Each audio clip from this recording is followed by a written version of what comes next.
Yanis est beaucoup trop sous-coté.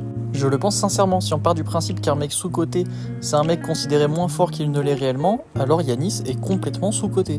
Vu qu'il a eu quelques galères en playoff dernièrement, on oublie trop que ce mec c'est un monstre en fait.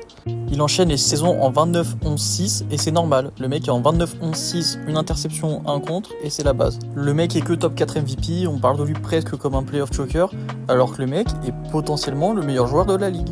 Franchement, il y a que Jokic qui discute, même Shai, je suis désolé, mais là c'est trop court. Yanis, ça fait des années qu'il roule sur tout le monde. Il est déjà 2 fois MVP, une fois défenseur de l'année, une fois champion avec un MVP des finales.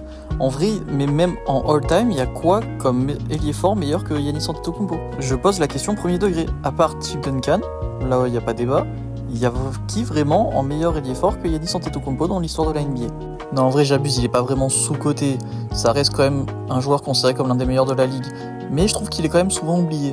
Vu qu'il est pas vraiment allé loin en playoff depuis son titre, on a tendance à oublier que le mec enchaîne les saisons de malade. Mais par pitié, donnez-moi un Yanis en playoff en forme, je vous en supplie, c'est tout ce que je veux. Et aussi, tant qu'on y est, sortez-le-moi des Bucks, parce qu'avoir comme coach Doc Rivers va forcément le tirer vers le bas, c'est pas possible. Hashtag libérer Yanis.